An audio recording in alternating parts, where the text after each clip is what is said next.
This video is the seventh and final in a series about establishing a second home. The final decision to establish a second home rests primarily on cost. Therefore, a thorough understanding of your potential expenses is essential in determining if you can afford to make such a move. Buying and renting have different costs, and if you're considering the investment and income aspects of a property, there are costs particular to that scenario. However, some second home costs incurred by both owners and renters. First, maintaining two homes. With a second home purchase, there are double costs for mortgages, taxes, insurance, maintenance, utilities, and many other items. For both second homeowners and renters, there are also costs and efforts maintaining the main home while you're away. For example, a water heater could start leaking at the main house in your absence. That means it needs to be fixed immediately to avoid even higher water damage costs. Also, you'll need to ensure that your main home's lawn is mowed and snow removed while you're away. Finally, while you're away at the second home, having a house sitter can bring peace of mind knowing that your main residence is safe, plants are watered, and fish are fed. The cost for a live-in house sitter could be zero if the sitter is willing to live rent-free in exchange for watching your house. On the other hand, some live-in house sitters require compensation. Hiring a commercial service to visit the house can range from $25 to $30 per visit, with overnight stays costing twice as much. Travel. Think about how you plan to get to and from your second home. Will you drive, fly, or use some other method? If you plan to go to and from the second home frequently, how much transportation cost and time are you willing to spend? For example, 10 hours each way to a weekend retreat may not be worth the travel time. Transportation. What will it cost to get around at your new home? If you're not driving back and forth to the second home, will you ship your car and then acquire one when you're there? Shipping costs depend on distance and level of service. For example, shipping a mid-size SUV from Detroit, Michigan to Tampa, Florida would cost anywhere from $1,300 to $1,900, depending on the level of service. Prices are less if you have flexibility regarding pickup or drop-off dates and if the vehicle is not shipped in an enclosed carrier. If you purchase a vehicle at the second home location, factor in all the costs of owning a second vehicle. However, when you are away from the second home for an extended period, you may be able to save money by suspending the insurance until you resume using the vehicle. Finally, if you plan to rent a vehicle during your second home stay, do your homework to find the best rates well in advance. Furnishing and other living items. Unless you buy or rent a furnished home, acquiring furniture and decorating the place is necessary.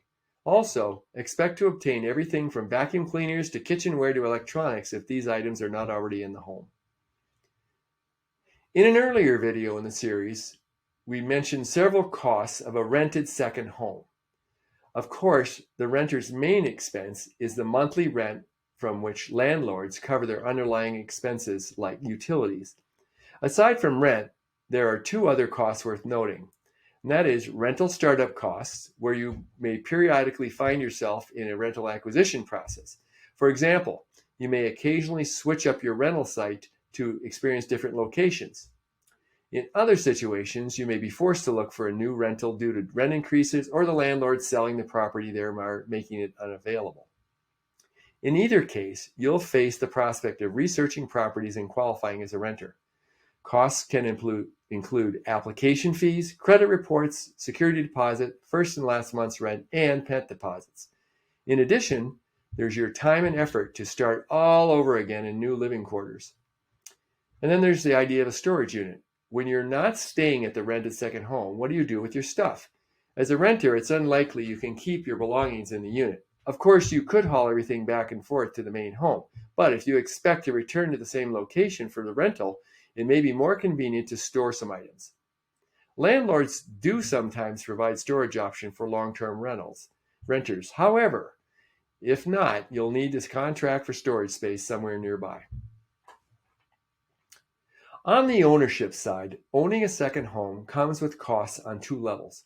First, there are the costs of acquiring and maintaining the home simply as a place to live. Second, there are the costs associated with treating the home as an investment and income generating asset. As for acquisition and maintenance, there are several things to consider. First, purchasing and selling.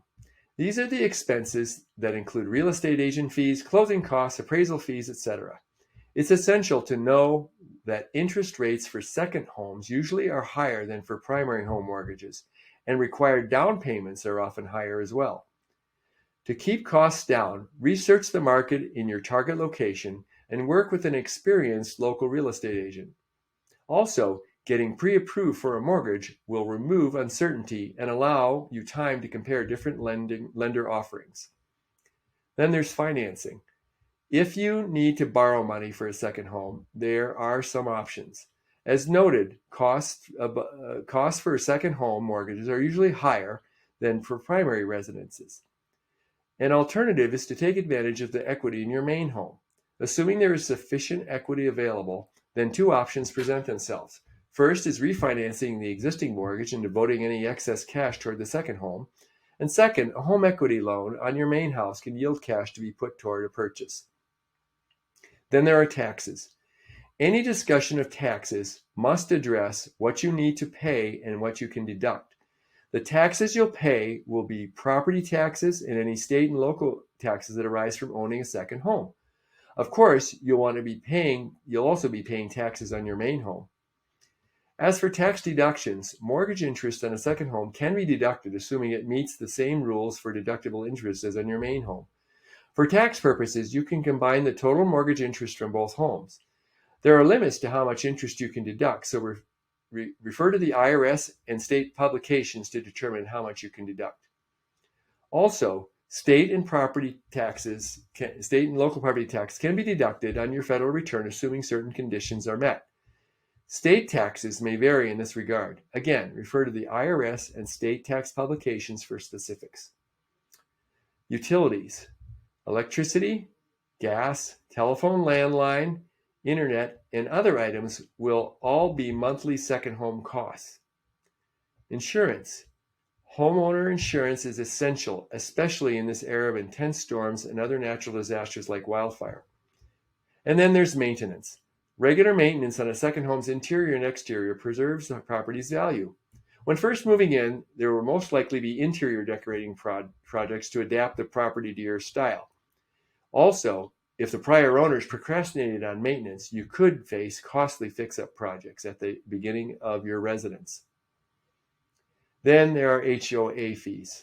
Owners may need to pay homeowner association fees at the community where their second home is sited. The HOA handles the community finances and governance.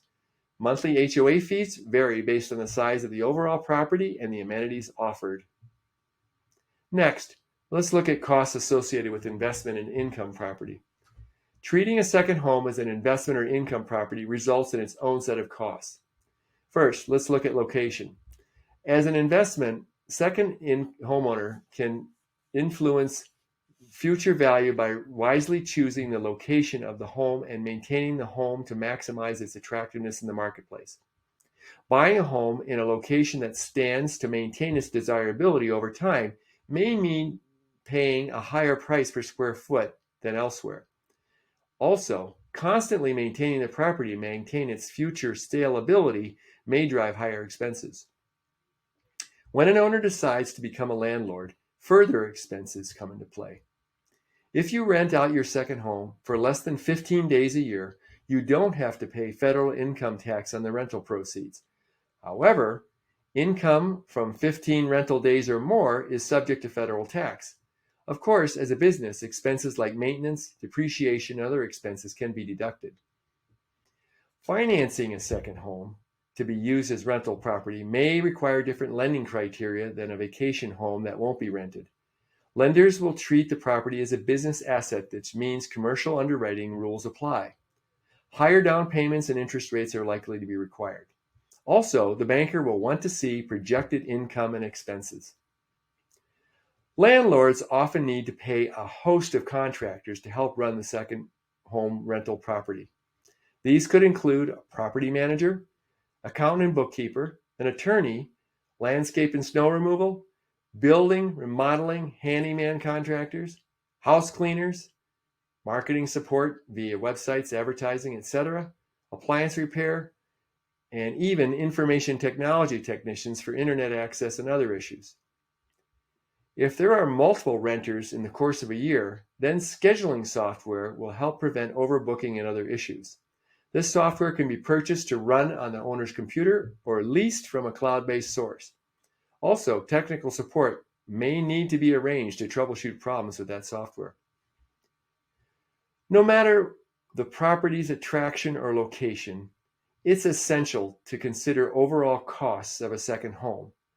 A complete picture of expenses will help you decide if you can realistically afford to take this big step.